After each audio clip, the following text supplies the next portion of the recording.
City లేదు, లేని future city నుంచి కట్టని అమరావతికి కూడా గ్రీన్ఫీల్డ్ హైవే అట, మళ్ళీ దాని పక్కన ఇంకో రైలు అంట. మరి ఒక దాంట్లో గురువు గారు, ఒక దాంట్లో శిష్యుడు ఎక్కుతాడా? మరి పోయేటప్పుడు రైల్లో పోయి వచ్చేటప్పుడు రోడ్లో వస్తారా ఇద్దరు గురు శిష్యులు హైదరాబాద్ అమరావతికి ట్రిపుల్ వేయడానికి? దేని కొరకు? ఏంది ఇదంతా కూడా? ఇవన్నీ ఏం తెలియజేస్తూ ఉన్నాయి?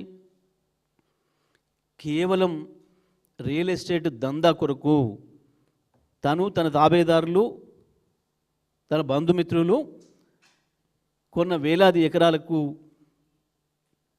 ఏదో ధరలు పెంచుకోవడానికి, డబ్బులు సంపాదించుకోవడానికి ఉపయోగపడతాయన్న ఒక దుర్మార్గమైన ఆలోచన తప్ప ఎక్కడ కూడా ప్రజల కోణం లేదు, ప్రజల అవసరాలు లేవు, దీంట్లో ప్రజల డిమాండ్ లేదు.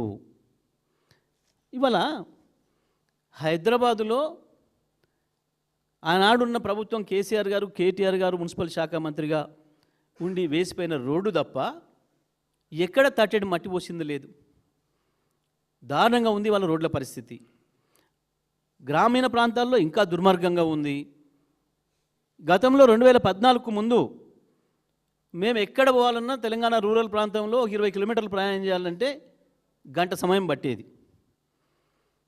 ఆ తర్వాత కేసీఆర్ గారి ముందు చూపుతోని ప్రతి గ్రామానికి, ప్రతి తండాకు కూడా రోడ్లు వేయాలని చెప్పి, ప్రతి గిరిజన గోండు గూడానికి గిరిజన తండాకు కూడా రోడ్డు ఉండాలి, 10 ఇండ్లు ఉన్నా అని చెప్పి రోడ్లు వేసి ప్రజల అవసరాలను తీర్చి ఆనాడు గంట సమయం పట్టిన దాన్ని 20 నిమిషాలలో పోయేటట్టుగా చేసిండ్రు.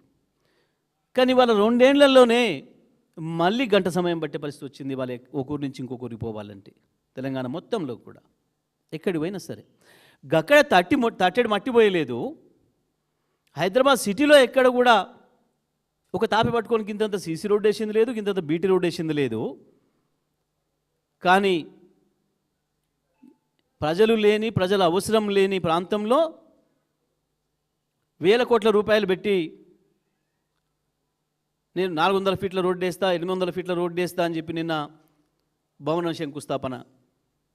అసలు అక్కడ రాష్ట్రం ఎక్కడ కూడా గింతంత కాలుష్యం లేకుండా ఒక మంచి పద్ధతుల్లో ఇప్పటి వరకు చైనాలో అమలు చేస్తూ ఉన్న పద్ధతుల్లో ఒక మంచి ఫార్మాసిటీని తీసుకురావాలి అక్కడ అని చెప్పి ఫార్మాసిటీ కొరకు ప్లాన్ చేస్తే ప్రజలకు ఇబ్బందులు లేకుండా ఫార్మాసిటీని కూడా లేకుండా చేసి మరి ఎవరు అవసరాల కొరకు వేస్తున్నావు ఇవాళ నువ్వు? రోడ్డు అనేది దేని కొరకు? ఇది కేవలం తను కొనుక్కున్న భూములకి, తన బంధువులు మిత్రులు కొనుక్కున్న భూములకి ధరలు పెంచుకోవడానికి తప్ప ఇంకొకటి కాదు. దీని వెనకాల పెద్ద కుట్ర ఉంది. వేల కోట్ల రూపాయలు దండుకోవడానికి చేస్తున్న దుర్మార్గం ఇది. దీన్ని బీఆర్ఎస్ పార్టీ తీవ్రంగా ఖండిస్తుంది. తెలంగాణ ప్రజలందరూ కూడా, హైదరాబాద్ నగర ప్రజలతో సహా తెలంగాణ ప్రజలందరూ కూడా ఈ విషయాన్ని గమనించాల్సిన అవసరం ఉంది. దీని వెనకాల ఉన్న కుట్రల్ని కూడా గమనించాల్సిన అవసరం ఉంది. ఇక ప్రభుత్వాన్ని నడుపుతున్నారా వీళ్ళు, సర్కస్ ఫీట్లు చేస్తున్నారా కూడా అర్థం కాని పరిస్థితి ఉంది. ఒకవైపు ముఖ్యమంత్రి ఒక మాట, ఒక మంత్రి ఒక మాట, పోలిక లేదు, పొంతన లేదు.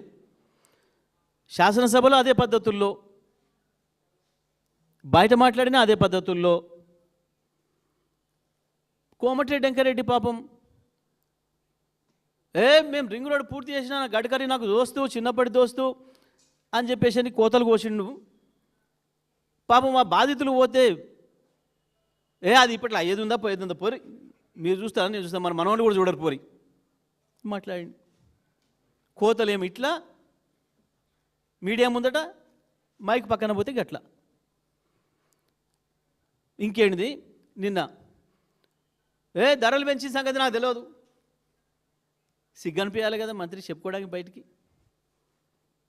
ఒకవేళ తెలియకుండానే చేసినా, ముఖ్యమంత్రి చేసినా, ఎవడన్నా నాకు తెలిసే చేసిండా, అడిగి చేసినా చెప్పుకోవాలి. దానికంటే ముందు రోజే ప్రకటించారు తెలంగాణలో ధరలు ప్రకటించమని, తెల్లారే పెరిగినాయి. మళ్ళీ ఇవ్వాలి నిన్న ఈయన స్టేట్మెంటు, నాకు తెలియకుండా పెంచారు మళ్ళీ పెరగని. అసలు మాటకు చేతకు పొంతన లేకుంటుండ్రు.